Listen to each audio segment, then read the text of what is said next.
আসসালামু আলাইকুম প্রিয় শিক্ষার্থীবৃন্দ। আজকে আমাদের আলোচ্য বিষয় ইংরেজি গ্রামারের সবচেয়ে গুরুত্বপূর্ণ টপিক, আর সেটা হলো টেন্স। আজকে আমরা পড়ব টেন্সের গঠন সম্পর্কে। আমরা জানি টেন্স হলো মোট 12 প্রকার। এর মধ্যে ইনডিফিনিট 3টা, অর্থাৎ present indefinite, past indefinite, future indefinite. এই 3টার গঠন আমরা দেখব। খুব সহজ, যদিও আমরা ক্লাস নেওয়ার সময় দেখি যে এটা অধিকাংশ বাচ্চারা পারে না। এই যে 12টা টেন্সের গঠন, এরা ক্লাস 10-এ পড়ে, তবুও টেন্সের গঠন অনেকেই জানে না। আমি এখানে খুব সহজে উপস্থাপন করেছি। এখানে 1 নম্বরে প্রেজেন্ট ইনডিফিনিট টেন্স, 2 নম্বরে পাস্ট ইনডিফিনিট টেন্স, 3 নম্বরে ফিউচার ইনডিফিনিট টেন্স। প্রত্যেকটা টেন্সের গঠনই আমরা দেখব। প্রথমে সাবজেক্ট আছে, শেষে অবজেক্ট বা এক্সটেনশন আছে। সাবজেক্ট আছে, শেষে অবজেক্ট বা এক্সটেনশন আছে। সাবজেক্ট আছে, তো শেষে অবজেক্ট বা এক্সটেনশন আছে। তাহলে কেন আমরা বারে বারে এটাই মুখস্থ করতেছি? শুধু মাঝে একটু দেখলেই তো আমার হয়ে যায় টেন্সের গঠন পড়া। এই জন্য এই 3টা টেন্স আমরা 3 মিনিটে শিখব। তাহলে এই মাঝখানে কি বসে? প্রেজেন্ট ইনডিফিনিট টেন্সে মাঝখানে বসে হলো V1, অর্থাৎ ভার্বের 1 নম্বর রূপ। ভার্বের যে 3টা রূপ আছে, একটা প্রেজেন্ট, একটা হলো পাস্ট, একটা পাস্ট পার্টিসিপল। এই যে 3টা রূপ আছে, এই 3টা রূপের 1 নম্বর রূপটা বসে, অর্থাৎ প্রথমটা। তাহলে সাবজেক্টের পরে V1 বসে, এরপর অবজেক্ট বা এক্সটেনশন। এটা হলো প্রেজেন্ট ইনডিফিনিট টেন্স। আর পাস্ট ইনডিফিনিটে সাবজেক্টের পরে V2 বসে, তারপরে অবজেক্ট বা এক্সটেনশন থাকে।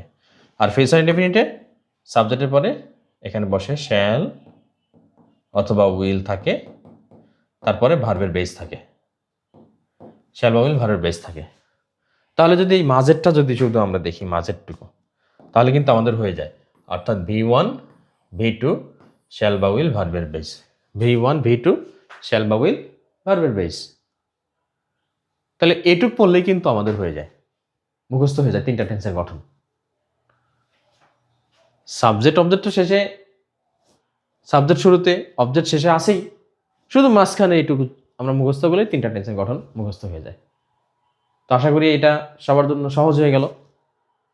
আর যদি বাক্য আকারে দেখতে চাই, তাহলে আমরা দেখবো যে সাবজেক্ট আমরা যে কোনো একটা বাক্য লিখতে পারি, যেমন উই প্লে ক্রিকেট, এটা আমরা লিখলাম। অর্থাৎ এখানে এটা হলো সাবজেক্ট, এটা হলো ভার্ব, এটা হলো অবজেক্ট।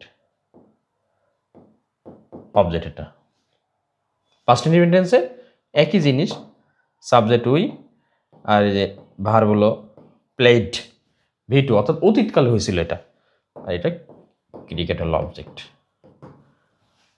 তো যেহেতু এটা V2, তাহলে এটা পাস্ট ইনডিফিনিট টেন্স। আর ফিউচার ইনডিফিনিট টেন্সে কি থাকে? সাবজেক্ট শ্যাল বা উইল থাকে, এরপরে থাকে ভার্বের বেস প্লে, তারপরে শেষে থাকে অবজেক্ট। তাহলে খুব সহজে আমাদের দেখা হয়ে গেল যে সাবজেক্ট V1, এটা হলো V2 শ্যাল বা উইল ভার্বের বেস। তাহলে V1 V2 শ্যাল বা উইল ভার্বের বেস, এই 3টা টেন্সের গঠন আমাদের হয়ে গেল।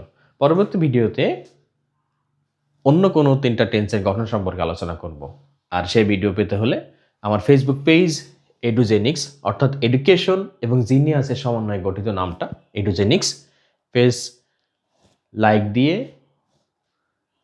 কমেন্ট করলেই পাওয়া যাবে, শেয়ার করলে পাওয়া যাবে।